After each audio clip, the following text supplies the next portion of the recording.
यदि मेरा नाम जप करोगे तो तेरा भार मैं ग्रहण कर लूंगा।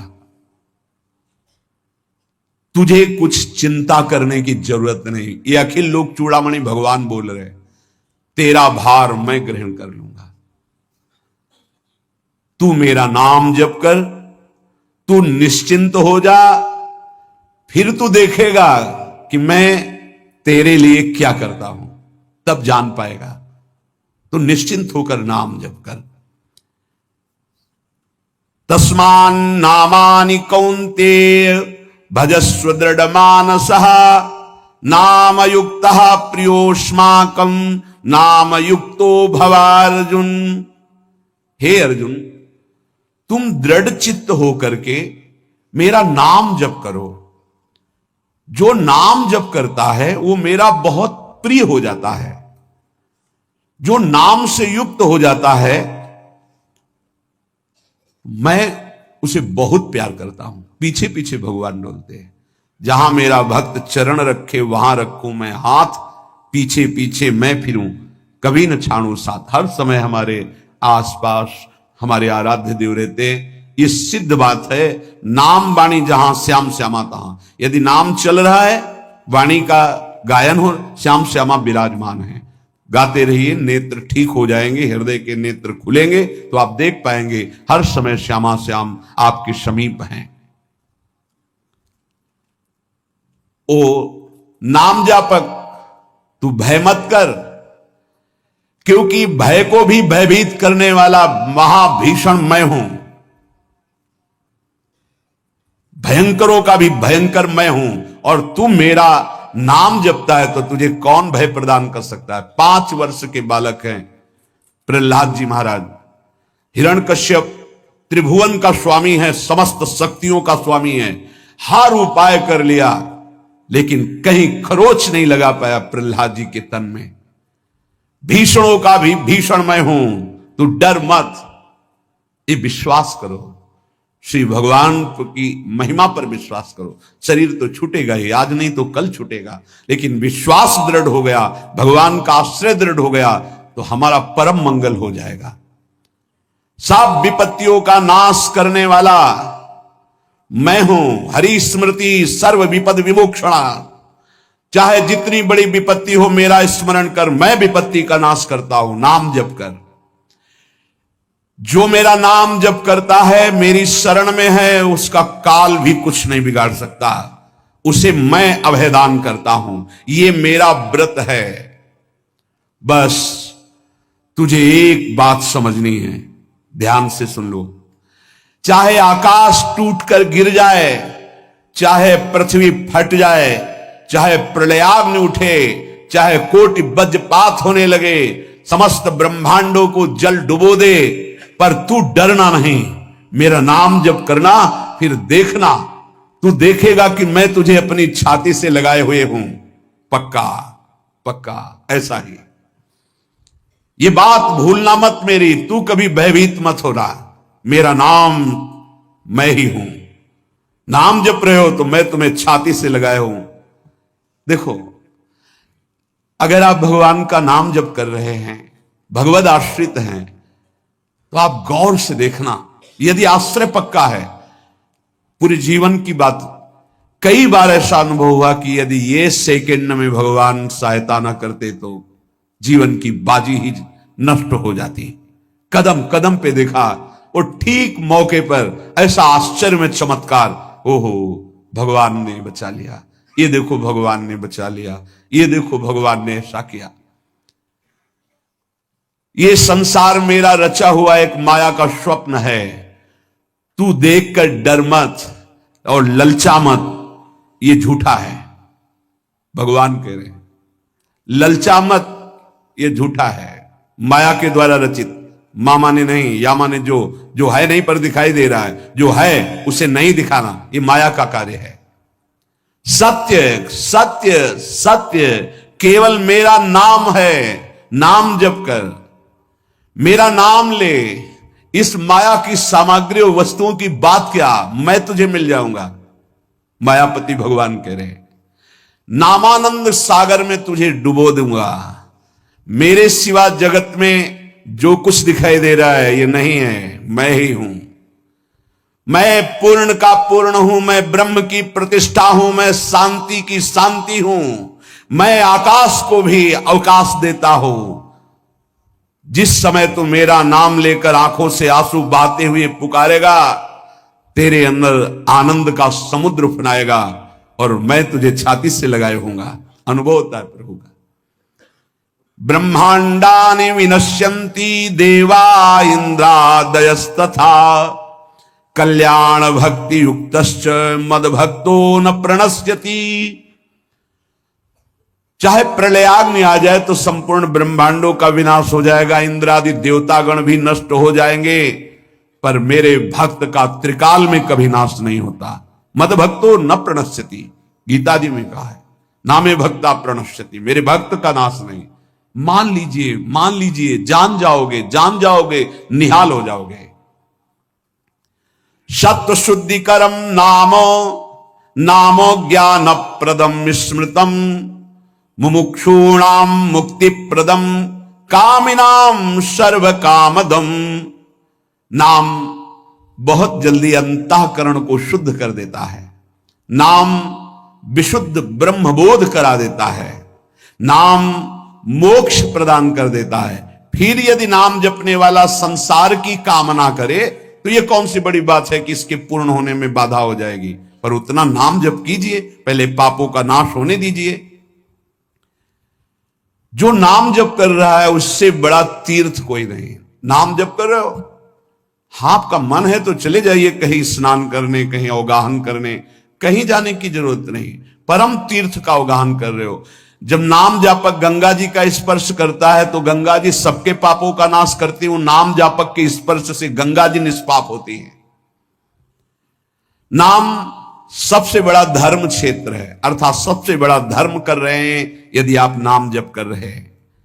नाम देवों का परम देव है, क्योंकि वो केशव देव को भी अपने अधीन कर लेता है, नामी को अधीन कर लेता है। सुमिर पवन सुत पावन नामू अपने बस करी राखे रामू। अपने बस, ये शब्द बहुत बड़ा है। अजित को जीत लेता है नाम जापक। नाम परम तपस्या है। जो नाम जप कर रहा है, बहुत कठिन है नाम जप करना, बहुत कठिन है। जहां नाम जप शुरू करो तो हृदय में जलन पैदा कर देते हैं, क्योंकि हृदय में जितने पाप हैं बिना भोगे उनको भस्म करना है। ये जो विचलित हो रहे हैं इनको शारीरिक दंड भोगना, इसलिए विचलित हो रहे हैं। नाम जप से जो जलन पैदा होती है वो तुम्हारे भाग्य खुल रहे हैं। जो तुम्हें शारीरिक दंड मिलने थे वो भस्म हो रहे हैं। चुपचाप सह लो। बहुत ही बच्चापन है दिमाग में, समझ में नहीं आ रहा। एक एक दिन आयु जा रही, एक एक श्वास नष्ट हो रही है, उस मनोरंजन का समय समझ रहे। अरे काल नजदीक आ रहा है, मृत्यु नजदीक आ रही, पता नहीं कब किस क्षण है। नाम कमाने आए थे, फिर पता नहीं मनुष्य शरीर मिले कि ना मिले। नाम परम भक्ति है। अगर नाम चल रहा है तो भक्ति परम भक्ति है। नाम परम शक्ति है। यदि नाम जब चल रहा है तो परम सामर्थ्यशाली हो जाओगे आप। नाम परम गति है। यदि नाम चल रहा है तो हमें चिंता नहीं कि हमारा कल्याण होगा कि नहीं होगा। नाम सर्वश्रेष्ठ पद है। नाम जब कर रहे हैं हम परम पद में विराजमान हैं। नाम लेने से वर्तमान भूत भविष्य तीनों पवित्र हो जाते हैं। भूत में जो हमसे गंदे आचरण हुए, वर्तमान के नाम जपने से भूत पवित्र हो जाता है। वर्तमान के नाम जप करने से वर्तमान तो पवित्र है ही, भविष्य पवित्र हो जाता है। हमारा भविष्य बड़ा उज्जवल होगा। अविराम नाम जप कर, अविराम माने निरंतर। मेरे डर से अग्नि प्रज्वलित होती है। मेरी ही शक्ति दाहिका और प्रकाशिका शक्ति है। मेरे ही बल से सूर्य प्रकाशित होता है। मेरे ही बल से वायु बलशाली है। मेरे ही बल से इंद्र और नाना प्रकार की दैवी शक्तियां अपना कार्य करती हैं। मृत्यु मेरे ही बल से अपना अपना कार्य कर रहे।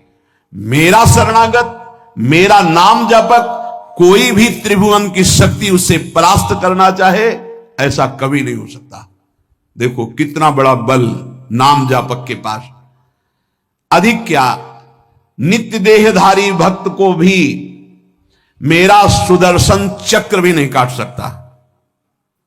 जो मेरा नाम जप कर रहा है, मेरे सुदर्शन चक्र की भी सामर्थ्य नहीं।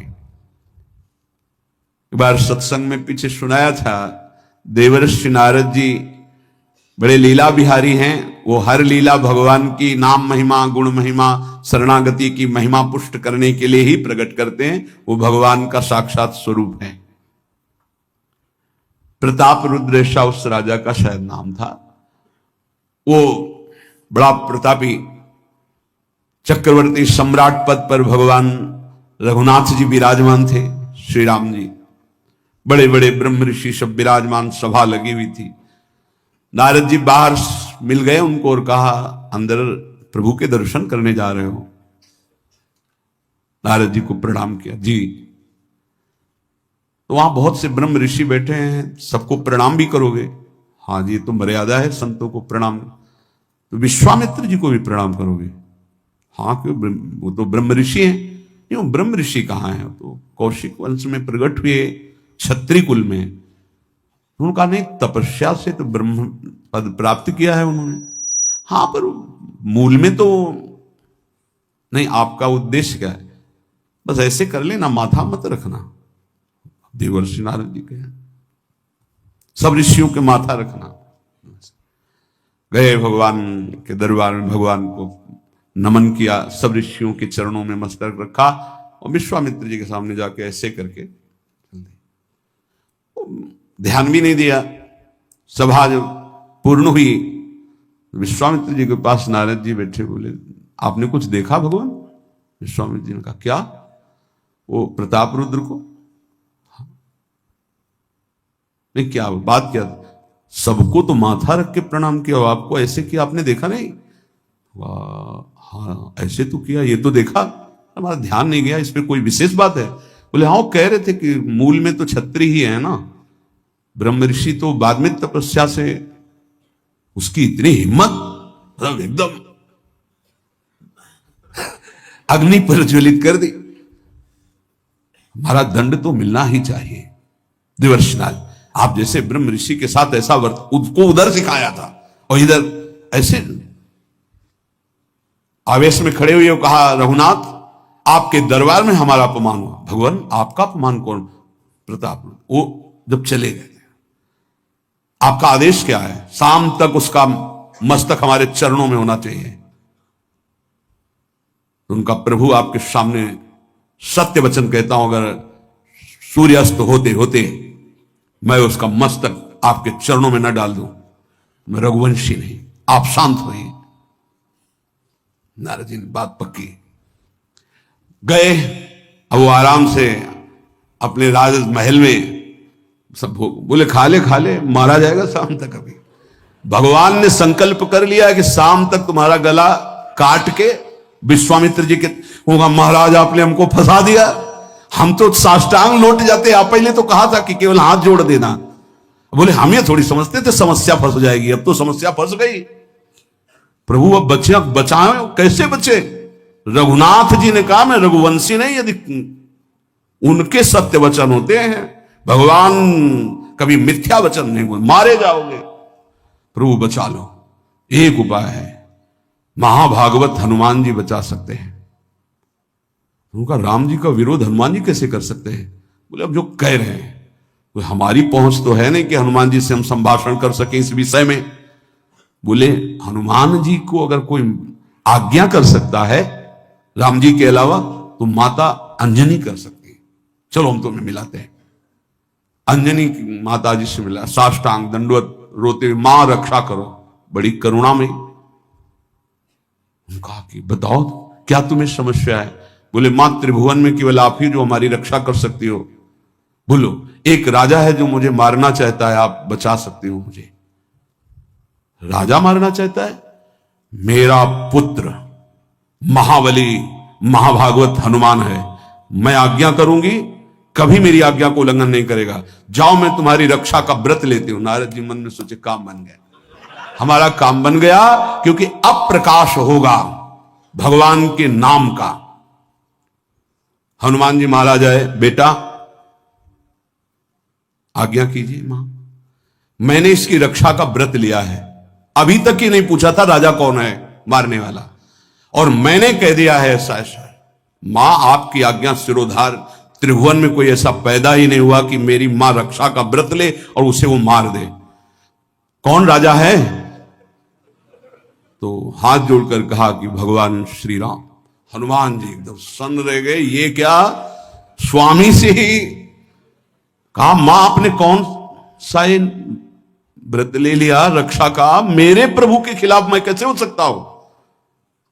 मां ने कहा हमने तो वचन दे दिया। हनुमान जी ने कहा फिर बुद्धियों जितनी बुद्धियां हैं वो सब सरस्वती जी, सरस्वती भी जिनकी द्वारा प्रेरित हैं वो भगवान, और भगवान जिनकी बुद्धि में बैठे रहते हैं उनसे बड़ा बुद्धिमान कौन हो सकता है। इसीलिए परम ज्ञानी हैं श्री हनुमान जी महाराज, बुद्धि नाम अग्रगण्यम, जितने भी बुद्धिमान जन हैं उनमें सबसे वरिष्ठ हैं, श्रेष्ठ हैं। हनुमान जी महाराज बोले चल तू एकांत चल।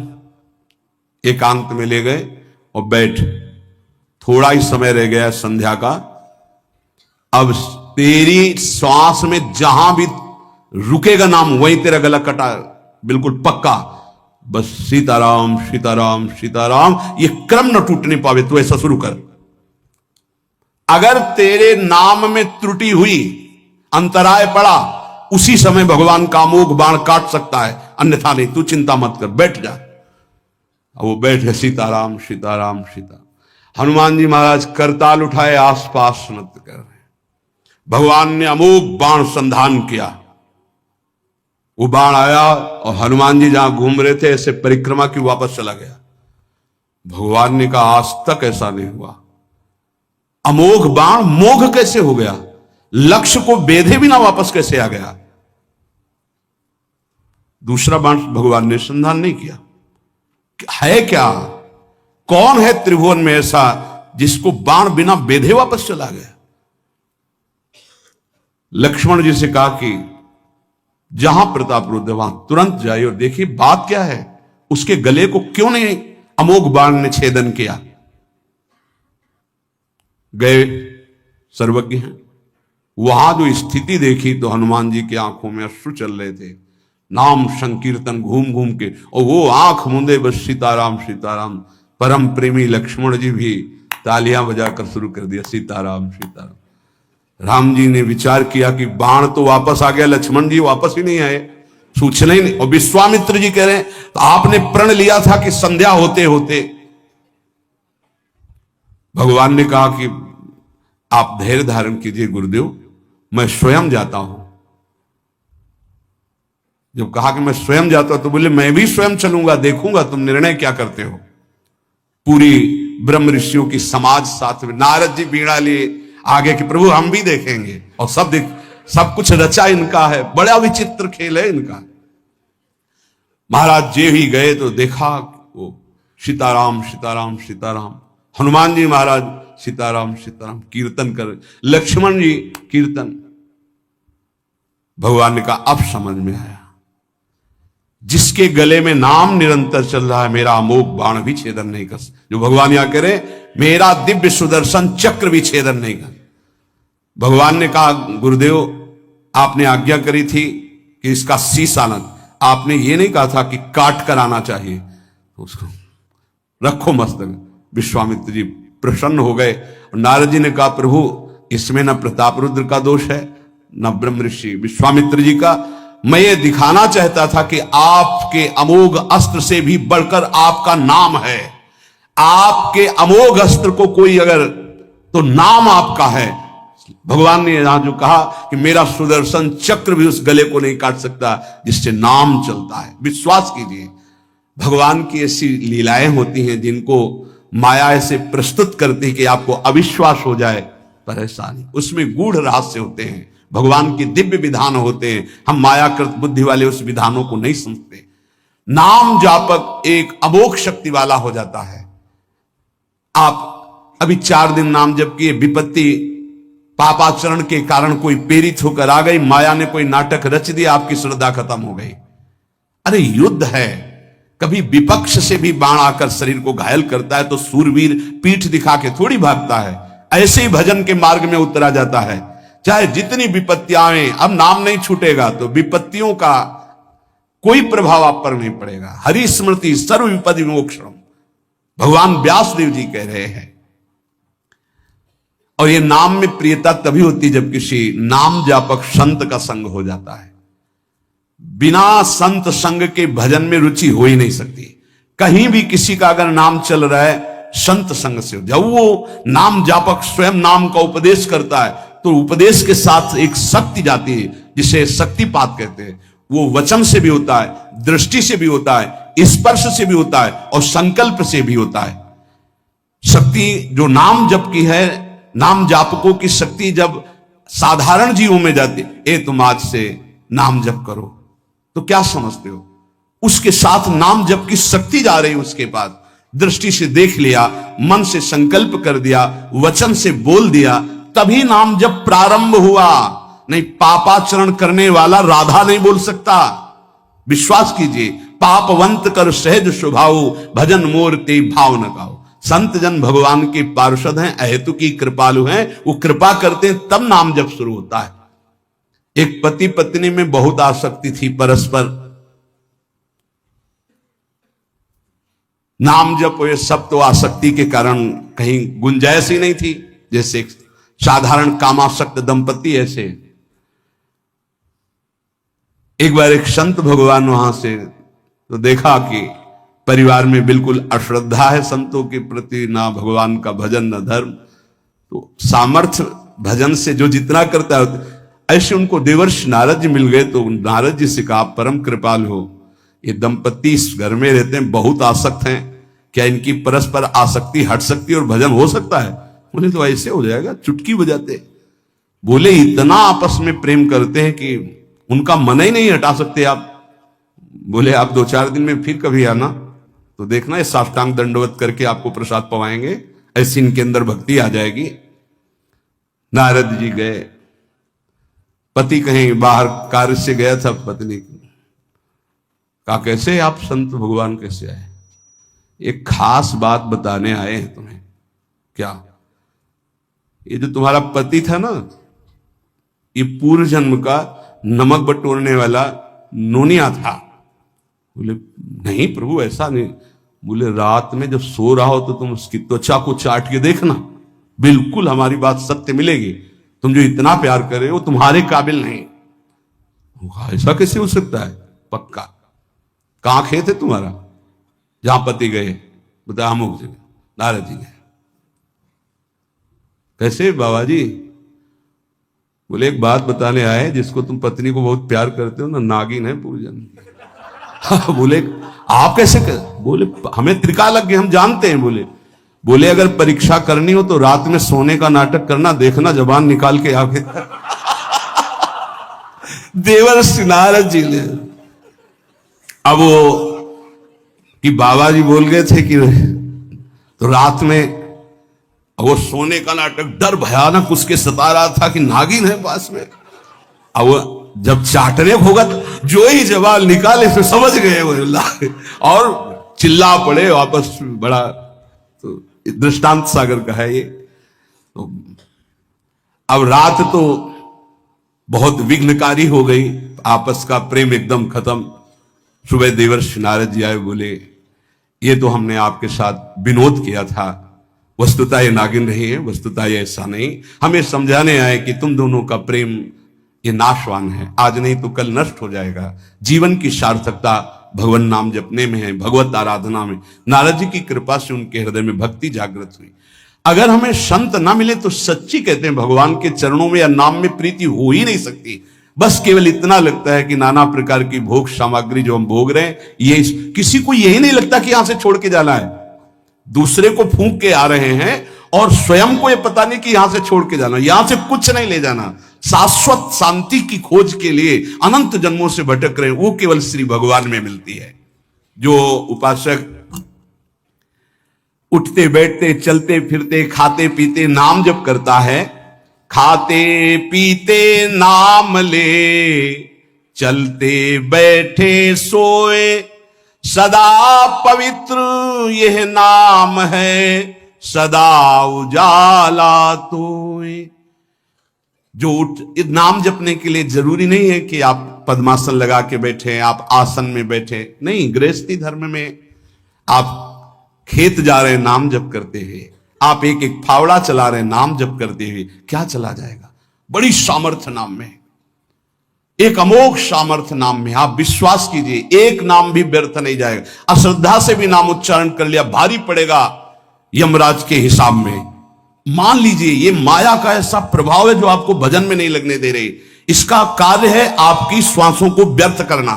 देख लीजिए, कोई दृश्य दिखा के, कोई भोग भोगा के, कोई बात के चिंतन में फंसा के, किसी क्रिया में लगा के, इसकी चाल है कि भजन ना होने देना। दो शक्तियां भगवान की ये प्रबल, एक माया शक्ति विस्मरण और भक्ति शक्ति स्मरण। ऐसी तो अनंत शक्तियां हैं, पर विशेष प्रभावशाली ये दो शक्तियां हैं भगवान की। एक है जिसकी शरण में जीव आ जाए तो भगवत स्मृति में तन्मय कर दे, समस्त दुखों का नाश करके, भक्ति। और एक माया शक्ति भगवान का विस्मरण करा दे। हम सब माया शक्ति के द्वारा फांस लिए गए हैं। वो हर चाल यही चलती कि भजन छूट जाए। आप देख लो, कोई मिलेगा, कुछ खान पान, दृश्य, भोग, क्रिया, सब में भजन छुटाने की सामर्थ्य है माया के द्वारा। और भक्ति का जब प्रभाव चलता है तो एक एक कवल जा रहा है राधा राधा राधा, जल पी रहा है राधा राधा राधा, कार्य कर राधा राधा, बड़ी सामर्थ्य। खाते पीते नाम ले, चलते बैठे सोए। यदि हम सोने जा रहे हैं तो मानो हमारा जैसे मरण के समय स्थिति ऐसी होनी चाहिए। पता नहीं जगे कि ना जगे, ये आखिरी रात हो, क्या पता। रात में सोते सोते दिल फिल हो जाए, इसका क्या पता। तो सोते समय एकदम एकाग्र राधा राधा राधा राधा। नाम ही ले जल पीजिए, नाम ही लेकर खा, नाम ही लेकर बैठिए, नाम ही ले चल राह। जब लग जागे नाम जपे, तन मन सू यह बीत। चरण दास यो कहत हैं, हरि बिनु और नमीत। अगर जल भी पान कर रहे हो, नाम जप करते हुए करो, तुम्हारी बुद्धि को शुद्ध करेगा। एक एक कवल भोजन पा रहे हो, राधा राधा राधा, वो आध्यात्मिक बल प्रकट करेगा, विचार पवित्र करेगा, आचरण शुद्ध करेगा। नाम लेकर के बैठिए, नाम लेकर के चलिए, नाम लेकर के सोइए। जब लग श्वास है तब तक नाम जप करो। देखो, हरि नाम जैसा, भगवान नाम जैसा कोई मित्र नहीं है, ऐसा बड़े बड़े संतों ने अनुभव किया है। क्यों नाम जप नहीं हो पा रहा? कामी मति विष्ठल सदा चले चाल विपरीत। सील नहीं सहजो कहे, नैनन माही अनीति। गंदे नेत्र, जिधर देखे वो पापाचरण की वृत्ति देखता रहता है। वाणी गंदी, दूसरे की निंदा चुगली पाप करना। मति गंदी, काम बहुत ही गंदा मलिन स्वभाव बन गया है। जिधर देखो, मंदिर जाओ, संत के समीप जाओ, बहुत सावधान। बड़ा बढ़िया सौभाग्य मिला है। बिना भगवान की कृपा के संयोग नहीं बनता। जैसे आप बैठे सुन, उस समय आप वो वस्तु ग्रहण करो जो कहीं नहीं मिल सकती, सत्संग। उस समय भी आपकी दृष्टि मलिन जा रही। कामी मति विष्टल सदा, एक तरफ रबड़ी रख दो, एक तरफ विष्ठा पड़ा है, तो सूकर विष्ठा की तरफ दौड़ेगा। हम लोगों की बुद्धि सूकर की तरह हो गई, मलमूत्र के शरीरों के भोगने की तरफ भाग रही। कौन सा इसमें परम सुख है? अरे इसी से हटने के लिए तो भगवान ने अवसर दिया, मानव देह, सत्संग दिया, शास्त्र स्वाध्याय, भगवत भाव में डूबने का अवसर। फिर भी वही गति। सदा रहे चित भंग ही, हृदय स्थिरता नाही। ऐसे लोगों का बड़ा चित्त चंचल होता है, हृदय स्थिर नहीं होता है। क्या करे?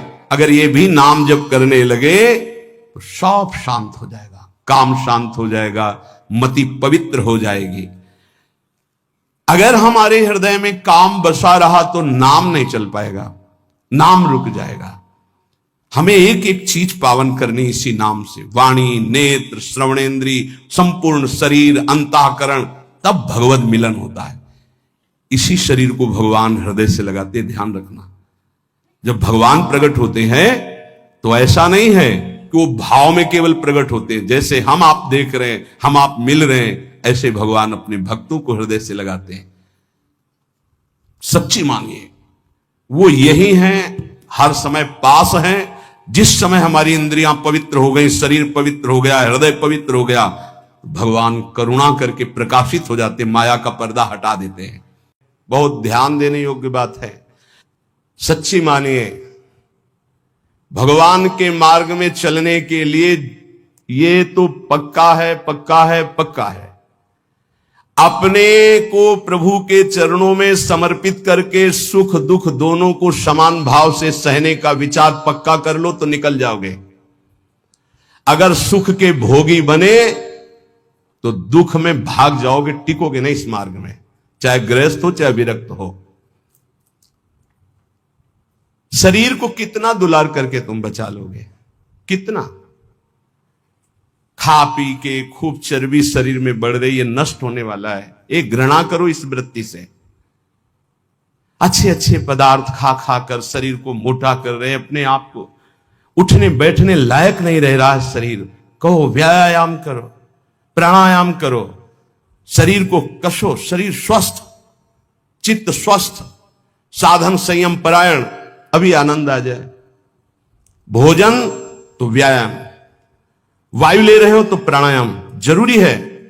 साधु हो या गृहस्थ हो, अगर तुम्हारा शरीर स्वस्थ नहीं, शरीर के कितने ऐसे अंग हैं जो साधारण प्रक्रिया से उन पर कोई प्रभाव नहीं पड़ता, उनको असाधारण, जैसे एक सांस में 2-3 किलोमीटर दौड़ना, चलो बाहर नहीं दौड़ सकते तो आजकल यंत्र चले हैं, ट्रेडमिल क्या कहते हैं, उस पर चल सकते हो आप। 48 मिनट प्रत्येक साधक को चाहिए कि पद्मासन या सिद्धासन में बैठे। 48 मिनट, ये बहुत छोटी बात है। 6-6 घंटे आसनों पे बैठने का अभ्यास किया जाता है। भीषण सर्दी में पसीना, केवल एक लंगोटी लगाए गंगा किनारे बैठे हुए, मार्किन नीचे बिछी हुई, उसी का आसन उसी का चला, 6-6 घंटे खुले में ऐसे पसीना से लथपथ शरीर हो जाता है।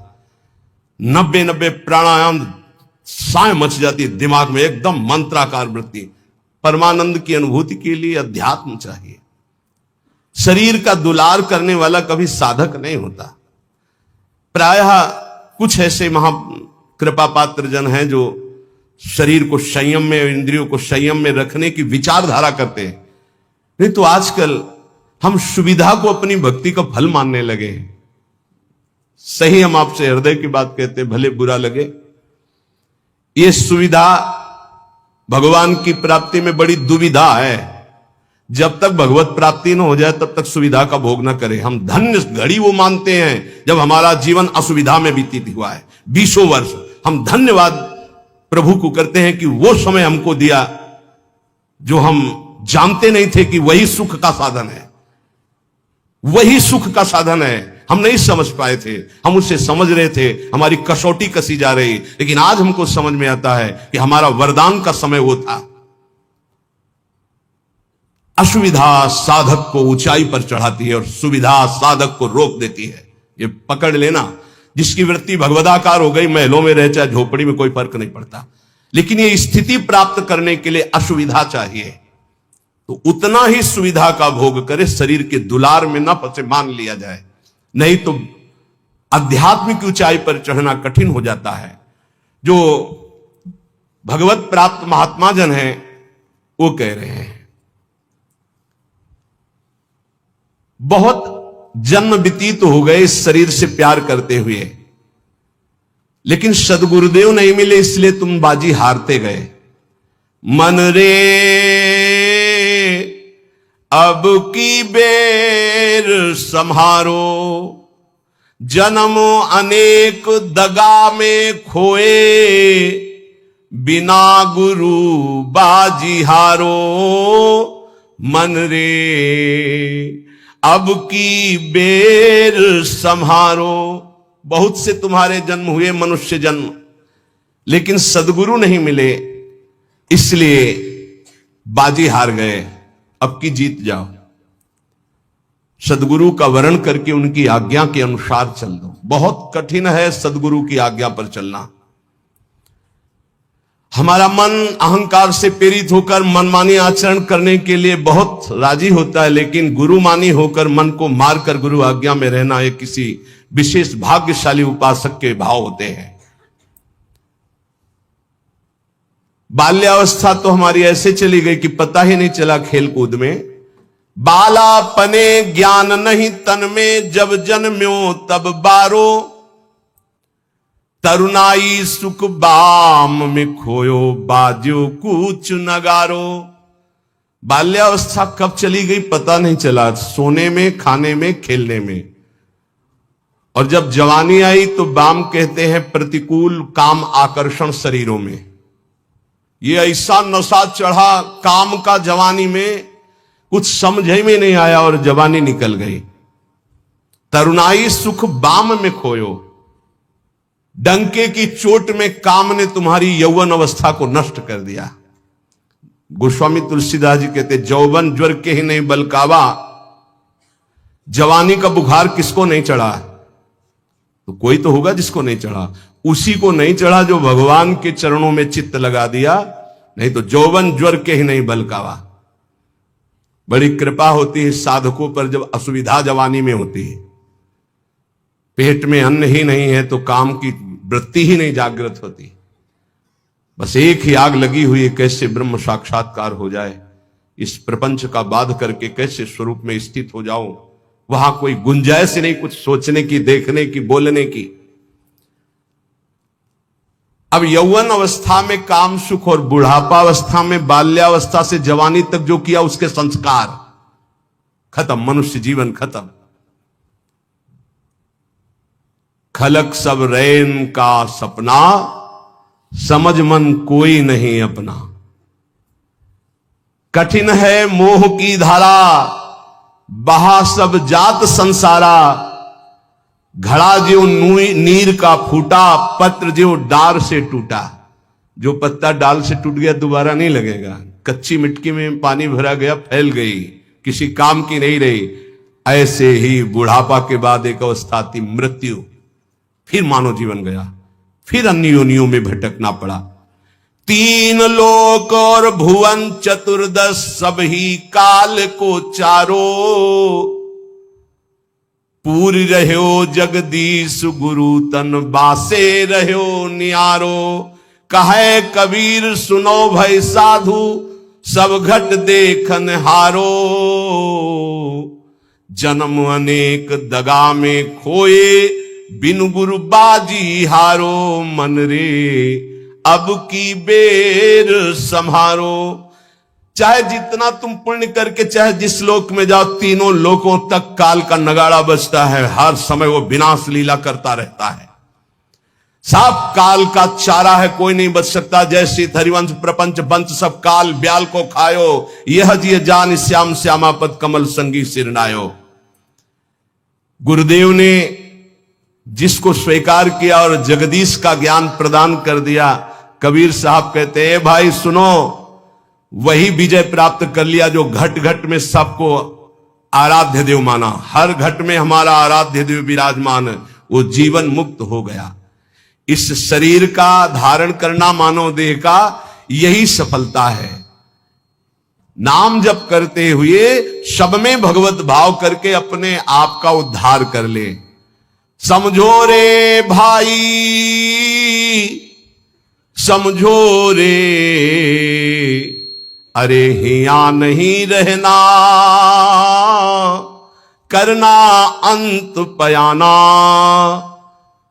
जाना है भाई जाना है, मरना है भाई मरना है, आज नहीं तो कल मरना है। गंदे विषय सेवन करके नहीं, भगवान नाम जप करके, अच्छे आचरण करके, भगवत प्राप्ति करके मरना है। यदि हम इस मनुष्य शरीर से भगवत प्राप्ति नहीं कर पाए तो हमारे दुख का अंत नहीं होने वाला।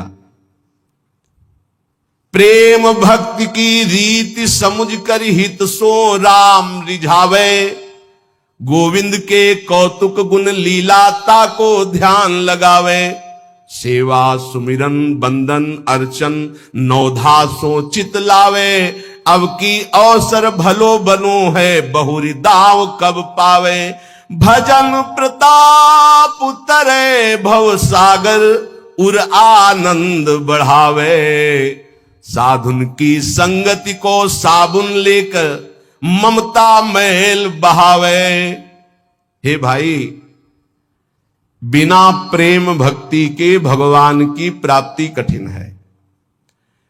गोविंद के चरणारविंद का आश्रय लेकर नाम जप करते हुए जो लीला गाते हैं, अर्चन बंदन करते हैं, नवधा भक्ति करते हैं, उनके हृदय में प्रेम लक्षणा भक्ति जागृत होती है। ये प्रेम लक्षणा भक्ति साधु संग से आती है। साधु संग रूपी ऐसा साबुन है कि ममता रूपी मैल धुल जाता है, और जहां मन ममता रूपी मैल से रहित हुआ तहां प्रेम प्रकाशित हो जाता है। प्रेम प्रकाशित होने में जो बाधा है, भक्ति करते हुए और साधु संग करते हुए भी यदि प्रेम प्रकाशित नहीं हो रहा, तो ये कुछ बाधाएं इसमें वर्णन की गई हैं। ध्यान से सुन लो, और इनको कभी करना नहीं तो प्रेम भक्ति जरूर जागृत हो जाएगी। पहला, आहार दोष। ध्यान में बैठा लो या लिखते जाओ। आपको साधु संग मिल गया है, नवधा भक्ति कर रहे हैं, लेकिन प्रेम नहीं प्रकट हो रहा है। जैसे आप वृंदावन धाम वास कर रहे हैं, सत्संग कर रहे हैं, नाम कीर्तन कर रहे हैं, प्रेम नहीं प्रकाशित हो रहा है, तो इन दोषों को देख लो आपके अंदर है क्या। पहला है आहार दोष। आहार दोष बुरी कमाई से जो अन्न आता है वो बुद्धि को भ्रष्ट कर देता है। इसीलिए हम आकाश वृत्ति से जीते हैं। आकाश वृत्ति, हमारे पास वही अन्न आएगा जो श्री जी पास करेंगे। नहीं, हिम्मत नहीं किसी के यहां रख दे। यहां शासन है सहचरियों का। यहां ऐसा नहीं कि कोई पापात्मा आवे और आके गड्डी रख के चला जाए, ऐसी हिम्मत नहीं, उसके कदम नहीं उसके अंदर प्रवेश कर सकते। यहां शासन है, अव्यक्त शासन है। अगर यहां 100 रुपया कोई रखता है तो मेरी लाडली जू से प्रेरित होकर रखेगा, अन्यथा नहीं। इसीलिए 2 प्रकार से हमारा भोजन चलता है। एक तो ब्रजवासियों की टूक मांग के आते हैं, और दूसरा आकाश वृत्ति से जो आता है, बिना मांगे, बिना इशारा किए और बिना किसी प्रकार का सम्मान दिए। ये नहीं कि आप अर्थ देने वाले हो तो आपको एकांत में बुलाकर जयमाला पहनाई जाए, जय हो आपकी, आपसे बिल्कुल नहीं। और हो सकता है कि आपको कटु वचन सुनने पड़े और फिर आप रखो, तो तुम बहादुर नहीं, लेके जाओ। लक्ष्मीपति जिनके सेवक हैं, हम उनके सेवक हैं। इसलिए हर अन्न का कण पवित्र होगा यहां का। हमारी स्वामिनी के द्वारा प्रेरित जो आता है वो हृदय से स्वीकार है। इसलिए कहीं भी किसी भी तरह का इशारा, दान पेटी, कोई ये सब नाटक कि भाई यहां इतने भरो, कहीं कोई अगर कोई बाहर कर रहा है तो नौटंकी नाटक करके अर्थ एकत्रित करने वाला वो अपराधी माना जाएगा। इस पूरे राधा केली कुंज के भागवतिक विधान में किसी भी तरह के अर्थ का प्रवेश नहीं है। हम भिक्षुक हैं, हमारा भरण पोषण स्वामिनी से होता है। किसी के हृदय में ऐसे किया, स्वामिनी जी के आगे चढ़ गया, उसी से बिजली का बिल, उसी से उदर पोषण होता है। और ये हम इसलिए नहीं सुना रहे कि तुम चढ़ा देना। हम तो कसम खवाई सत्संग में कि जिनको ये लगता हो कि मेरे द्वारा चलता है, तुम्हें इष्ट की कसम है, यहाँ चवन्नी मत चढ़ाना। हम देखते हैं अपने स्वामी को, तुम्हारे से हमारा नहीं चलता, हम स्वामी से देखते हैं जिनसे अनंत ब्रह्मांड। तुमने सहयोग किया था ब्रह्मांड बनने में, क्या अनंत ब्रह्मांड एक संकल्प में बन गए, उनके हम दास हैं। तो जो अधर्म की कमाई से, अधर्म की कमाई कैसे होती है? जहां हमारा धर्म कहता है कि ये नहीं लेना चाहिए, हम उसे लेते हैं। जहां हमारा धर्म कहता है ये नहीं करना चाहिए, उसे हम करते हैं और फिर वो अर्थ लेते हैं। कई तरह के अधर्म की कमाई होती है। इसको हमने देखा भ्रमण के समय में। जैसे कहा जाता है कि आपका ब्लैक व्हाइट हो जाएगा, ऐसा हमने नहीं कहीं पढ़ा, शास्त्रों में नहीं पढ़ा, संतों से नहीं सुना। धर्म से 10 रुपया कमाओ, 4 रोटी बनाओ, 1 रोटी में 4 टुकड़े कर लो, 3 में तुम पाओ। एक गाय को दे दो, कौआ को दे दो, एक भिक्षुक संत को दे दो, एक ऐसे डाल दो, कोई जीव जंतु खा ले, इसे कहते हैं। वो तुम्हारा धन और पवित्र हो गया। पापाचरण करके आओ, 1 लाख में 10,000 दो, नरक जाओगे, क्योंकि वो 10,000 जो खाएगा उसकी बुद्धि भ्रष्ट हो जाएगी। आहार दोष। जब द्रौपदी जी और महाराज युधिष्ठिर और भगवान श्री कृष्ण भीष्म पितामह को घेरे हुए प्रश्नोत्तर हो रहे हैं, तो बहुत शास्त्र का ज्ञान दे रहे हैं, बहुत हजारों प्रश्नों के उत्तर भीष्म पितामह जी ने दिए। तो जब धर्म का उपदेश कर रहे थे तो कहा, रुको पितामह, ये वही बुद्धि है उसी महापुरुष की जो सभा में बैठा था, मुझे वस्त्रहीन किया जा रहा था, मैं चीख चीख के पूछ रही थी क्या ये धर्म है? उस समय ज्ञान तुम्हारा कहां चला गया था जो आज ज्ञान उपदेश कर रहे हो? तुम मुस्कुराए और कहा, बेटी तुम्हारा प्रश्न धर्मयुक्त है। वो सब बह गया, 6 महीने बाणों की सैया पर वो खून बह गया है। इस समय मैं शुद्ध हूं, जो प्रश्न करोगे ठीक धर्मयुक्त उत्तर होगा। उस समय पापी दुर्योधन का अन्न खाने से मेरी बुद्धि मलिन हो गई थी। उदाहरण दिया कि एक परमहंस जी जंगल में कंदमूल फल खाकर रहते थे। एक दिन राजा की दृष्टि पड़ी, श्रद्धालु था, साष्टांग दंडवत की, महाराज महल पधारिए और अपने चरणामृत से, चरण रज से महल को पावन करें और प्रसाद पाए। मना कर दिया, हम तो कंदमूल फल खा गए। चला, दूसरी बार फिर आया, तीसरी बार फिर आया। मन में आया चलते, ठीक है। राजा बहुत प्रसन्न हुआ, आदर के साथ ले गया, महारानी ने स्वयं बनाया, महाराज संत भगवान ने पाया, गए। अब जब जंगल में आए तो मन नहीं लगा भजन में। कहां सूखे कंदमूल फल और कहां रसीला वो भोजन राज परिवार का और रानी के हाथ का बना। अब तो अच्छा दृश्य देखने की इच्छा नहीं होती हो, गुलरी पाकर, यही फल जंगली। बस अब ये इंतजार था कि राजा आ जाए और निमंत्रण दे दे। अन्न का प्रभाव, राजा आया, संकल्प ऋषि का, महाराज वो पहले बार में हाँ हाँ वो तो आप बड़े भगत हो, एक बार जाके हमने देख लिया, बड़ी श्रद्धा है। दोबारा गए तो प्रसाद बना रही थी रानी, तो दृष्टि गई हार पे। हार श्रृंगार उसमें रखा हुआ था, पेटी से खुल अपनी झोली में डाल लिया, बैठ गए, प्रसाद पाया, चले आए, झोली टांग दी। सायंकाल रानी जब श्रृंगार के लिए बैठी तो देखा और पेटी खाली, हार नहीं। तो उनका, महाराज यहां किसी चोर का प्रवेश है नहीं, आपके वही सन्यासी जी जो आए थे वही ले गए। ऐसा नहीं, वो तो बहुत त्यागी वैरागी, वो हार क्या करेंगे? बोले हमारी दास दासियां, निजी दास दासियां, ये कहीं बाहर नहीं जाती हैं, तो ये क्यों चोरी करेंगे? इनका और कोई है नहीं, ये तो हमारी सेवा में रहती है। राजा को भी पक्का प्रमाण लगा कि संत, पर उन्होंने कहा नहीं, हमारे संतों की अवहेलना होगी, आप इस शब्द मत उच्चारण करो, मैं दूसरा बनवा देता हूं। 2-4-5 दिन वो उपवास किए संत भगवान, तब उन्होंने जंगल से फल लाने की सोचा, झोली में हाथ डाला तो देखा वो हार। उनका ये हार कैसे आ गया? ओ, मैंने चोरी की, ये कितना निंदनीय मेरी बुद्धि हो गई, कैसे मैं निकृष्ट हो गया। हार लिया और ऐसे, मैं चोर हूं, मैं चोर हूं, वहीं से कहते हुए राज दरबार में, मैं चोर हूं। महाराज उतरे, दंडवत किया, कहा महाराज आप चोर नहीं हो। नहीं मैं चोर हूं, मैंने हार चोर। बोले महाराज मैंने परीक्षा के लिए आपकी झोली में डाला था और उनको ऐसे ले गए कि सभा को कहीं ये ना लगे कि संत ऐसे होते हैं। एकांत में ले गए और बोले महाराज आप ही चोरी करने वाले, आप ही ईमानदारी से वापस लाने वाले, मेरी समझ में नहीं आया। तो बोले शास्त्रों में जो लिखा है, आप कल सुने थे चर्चा में, प्रताप रुद्र जी के दर्शन के लिए भी महाप्रभु ने निषेध कर दिया था, राजअन्न निषेध माना गया है अगर वो वैष्णव भक्त ना हो तो। बोले ये राजअन्न का प्रभाव है कि मेरी बुद्धि लुभायमान हो गई और स्वर्ण की चोरी कर ली, कई दिन से भोजन नहीं पाया, वो सूख गया, रक्त जल गया, तो इसलिए अब मेरी बुद्धि शुद्ध हुई। ये तुम्हारे अन्न का दोष है जो हमने 2 बार पाया, उससे मेरी बुद्धि पतित हो गई। तो पहला दोष है आहार दोष, बुरी कमाई का, चोरी के पैसे का, दूसरे के हक का, अन्न या जबरदस्ती कर लेने का, इस तरह का जो धन है उससे जो खान पान है, ये बुद्धि को भ्रष्ट कर देता है। जैसे ब्याज दर ब्याज, अब वो आपको पैसा मिलेगा तो फिर वो आपकी बुद्धि में भजन नहीं होने देगा।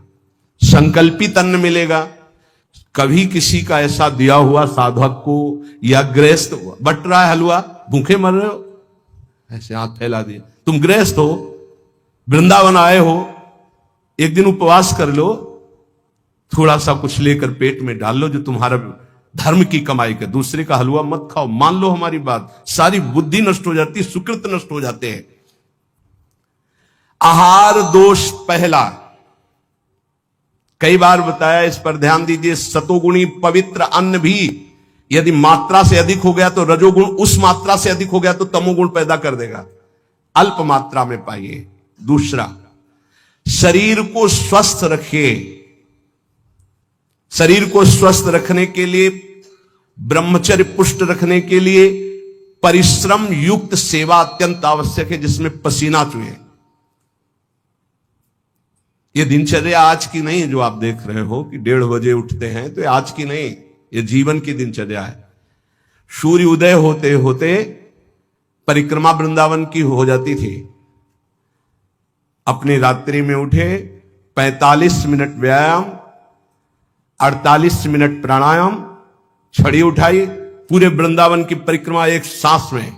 इसके बाद आके श्री जी की मंगला, गुरु जी की सेवा में 9 बजे तक, फिर आके श्रृंगार, फिर गुरु जी की 2:30 बजे रोटी मांग करके एक बार 24 घंटे में, वो भी न सब्जी न दाल।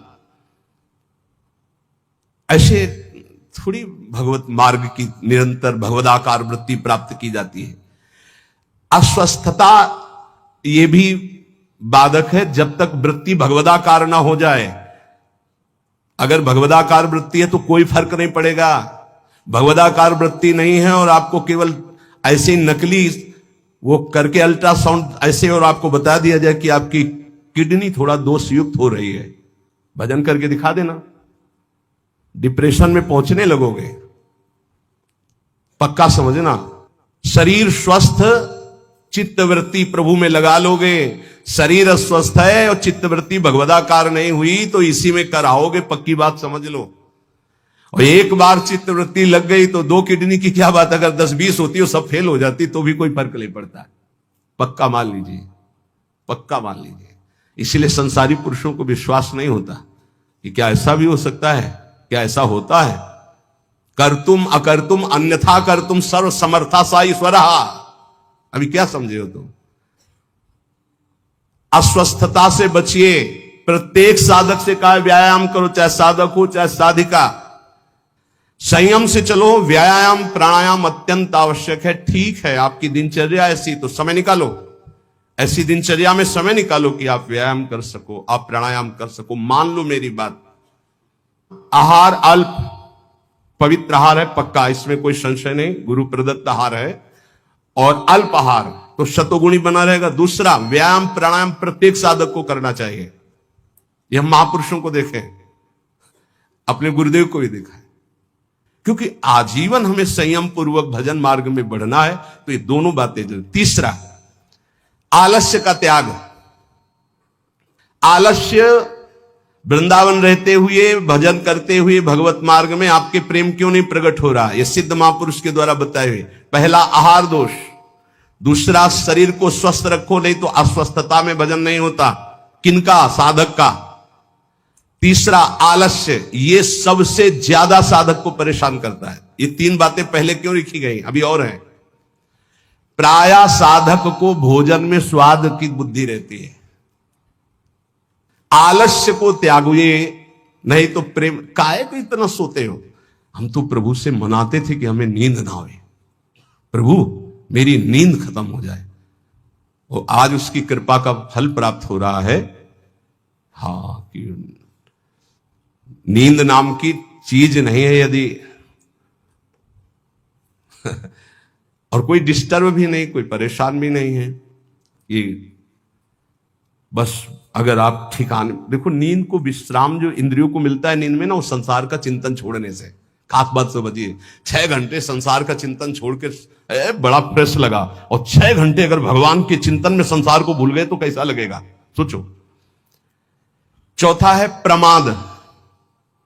प्रमाद माने जो अभी काम करना है वो कल कर लेंगे, कल कर लेंगे ना। करने योग्य काम को आगे के लिए छोड़ देना और ना करने योग्य काम को तत्काल करना, जबकि साधक इसका उल्टा करता है। करने योग्य कार्य को तत्काल करता है, ना करने योग्य कार्य के लिए उपस्थित समय आने पर भी वो उसे टाल देता है। कल देखेंगे उसके। ना करने योग्य कार्य को तत्काल करना और करने योग्य कार्य को आगे के लिए टाल देना, इसे प्रमाद कहते हैं। पुरुषार्थहीनता। जैसे कुछ लोग ऐसे कहते हैं कि अरे वो जब आपकी कृपा होगी तो सब हो जाएगा। हाँ, आकाश से उतरेगी कृपा। तुम्हें कह रहे नाम जप करो, समय से वाणी पाठ में जाओ, समय से ऐसे करो ऐसे, ये कृपा नहीं और क्या? तुमको जो उपदेश कर रहे हैं कृपा नहीं तो और क्या? भगवान गीता में उपदेश कर रहे हैं, शास्त्रों में उपदेश कर रहे हैं, ढूंढ ढूंढ करके हर बात तुम्हारे कान तक पहुंचा रहे हैं प्रभु। ये तुम पर कृपा नहीं है? अब तुम आलस्य करो, प्रमाद करो। बहुत समझ में नहीं आता कि साधक क्या लक्ष्य लेकर के चलता है। पुरुषार्थहीनता है तो प्रेम प्राप्त नहीं होगा। पुरुषार्थ युक्त रहो, एक क्षण भी बर्बाद मत करो, कबहू काल वृथा नहीं जाए, इस पर ध्यान दीजिए। समय बर्बाद मत कीजिए, 1 मिनट आपका बहुत कीमती है। फिर 6वां, अश्रद्धा। श्रद्धा किसे कहते हैं? गुरु और शास्त्र के वाक्य को यथावत बिना विचार किए पालन करना, उसे श्रद्धा कहते हैं।